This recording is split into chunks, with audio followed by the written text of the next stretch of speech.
I bet you missed it. I bet you missed it. I bet you didn't even meet the little orphan girl who thirsts for blood and wants to bathe in the enemy's life. I bet you didn't even sit down and play some chess with Anduin. And did you notice that Sander Cohen is floating around in the City of Threads? Well, for those of you who missed it, we're going to come up with some quest lines that you should absolutely play when you get yourself some free time. So what I'm going to do here is I'm going to pick 2 from each zone that I really recommend you play with. And if you like them, you're probably going to like some of the others listed below. We've done like a selection of ones that you should play through. Ultimately, if you do Sojourner, you're going to get them all. But these are the ones that are really, really good and also kind of point to what's going to happen in the future. Well worth knowing about it. So I've got to start off with my favorite zone of all time, which is Hallowfall. I loved this zone so much. There is a bunch of filler in there. In particular, I want to shout out the quest line for the Priory. It's really kind of old school WoW that could have gone somewhere good. It's not quite there. But the first one you want to do is the creepy, scary orphan girl. You're going to find her in the orphanage in the center of Meridil. And it's just a little quest for... I imagine most of you like skipped by what the hell was going on here, even if you've completed the quest. Because it's a quest from like a little girl. You just want to fill it out to get it done. But the journey that this girl takes you on, if you're paying attention to what she's actually telling you, and more importantly, what she might turn out to be in the future, is worth paying attention to. There's a chance this one is just a really silly one that they threw in there, but there's also a chance that this is going to pay off massively, which is all part of the choices we're doing here. The next one in Hallowfall that this is tough. There's 2 other ones. I'll briefly mention them both. One is that we have a choice. It's rare in World of Warcraft that we actually have a choice that has some sort of potentially tangible effect. But this is one of them. It's just the questline itself is not super amazing. It's kind of fun, but the point is, at the end of it, we do receive a choice in determining the future of a member of the community. And that also means that we can demote them or we can send them the other way. This is one of those that I think is going to be coming back in the future, depending on what choice you made. I'm going to just call it the Sky Captain. I'm just going to tell it's that. The link's down below to start this one. This is very, very cool. It's more of Blizzard toying around with the idea of actually giving you some tangible choices. Obviously, in an MMO, they can't branch off like they do in their RPGs, but they can do little things that'll make you go, oh, okay. More importantly, though, is definitely Light's Gambit. This is their chess game. It's got like an FF7 vibe to it. Fort Condor, if any of you have played it. But you physically get to play the game between Anduin and Faerûn, and you can also then play the games with other members of the town. Now, the reason I've chosen this one is, not only does it give you an insight into the likely relationship that is blossoming between Anduin and Faerûn, but more importantly, it mentions in quite some detail, and is actually, this quest is the basis for a group or a flight of people that is going to probably come into the story pretty soon and going to be very relevant. And it's the introduction to Faerûn and the Arathi, because word would spread from her that they exist and they are probably going to get involved. And it's laying the groundwork there. So what Blizzard has done here is quite cool. They don't want to retell... I've mentioned Flight. They don't want to retell the story of Dragonflight. You just did that. Even new players have to go through Dragonflight, so you're going to be aware of the flights of the dragons. You won't know all about them if you've just started playing. But more importantly, the dragons are absolutely going to be a part of this story at some point. They're going to be called in like the artillery. I have no doubt that is coming. They have their powers back. They're going to be involved at some point. So this is all about that, really, in Anduin's relationship with Faerûn and Anduin's relationship with the dragons, and making the Arathi aware that the dragons are existing, in particular certain members of the Dragonflights. So well worth checking that one out. Let's go over to the Isle of Dorn.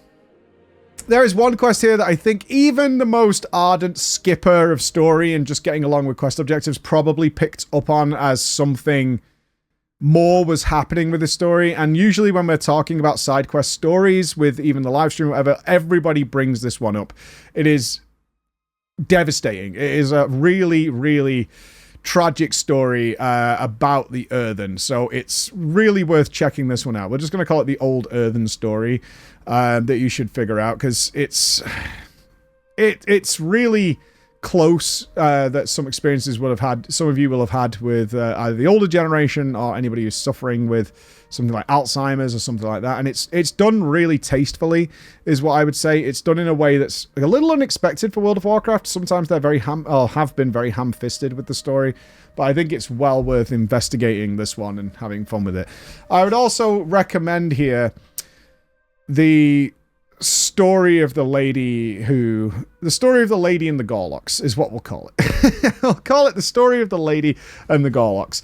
This one is also kind of devastating, and this is where I'm going. We're doing Azj'Kahet last, because that's when they really turn up the maturity level. It's weird to say, but World of Warcraft has always played it pretty safe, and obviously the age limit of playing World of Warcraft is relatively low. I think it's still 11 or 12 years old. But they have turned up the maturity level, and they've buried it more outside of the main story in the side quests as to where that might be, especially if you understand what the hell is going on. And the story of the lady and the Gorloks is one of those stories. It's not as impactful emotionally as the old Earthen, but it is good.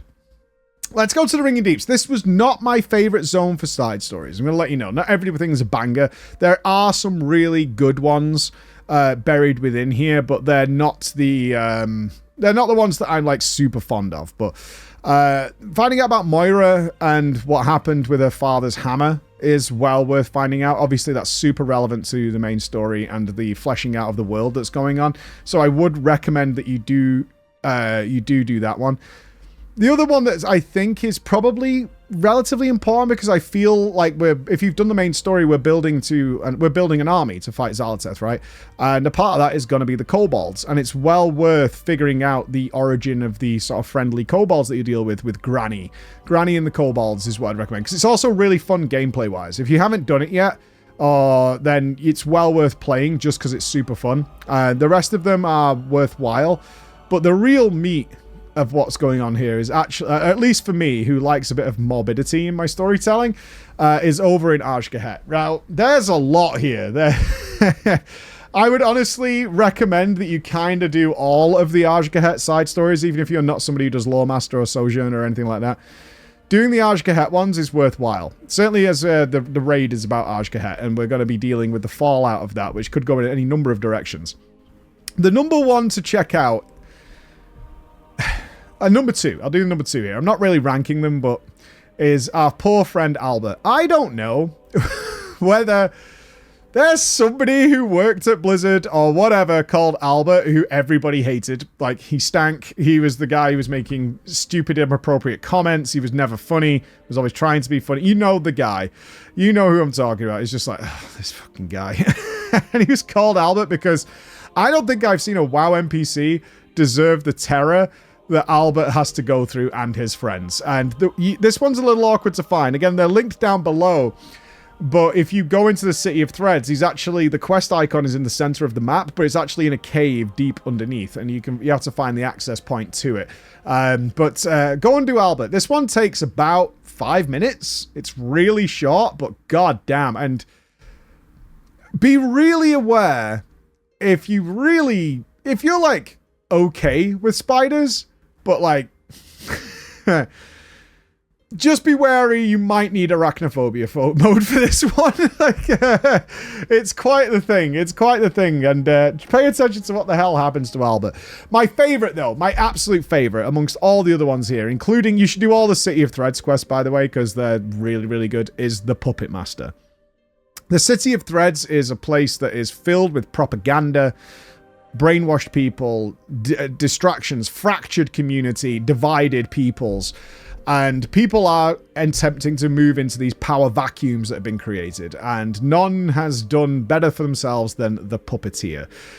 This, I believe, I would like to talk to Maria or someone on the quest team, is almost entirely ripped from BioShock. Now, you might even be able to see the BioShock stuff. You can see a Big Daddy there. There's a Big Daddy there. There's a Big Daddy poster there. Needless to say, I'm an enormous BioShock fan. It's one of my favorite franchises. Infinite, a fan of that one. Infinite, one of my favorite BioShock. I'm an enormous fan. But generally speaking, the BioShock universe is one of the most wonderful gaming experiences I ever had. I know some people don't like it now because it might be a bit old, but still, I think it's fantastic.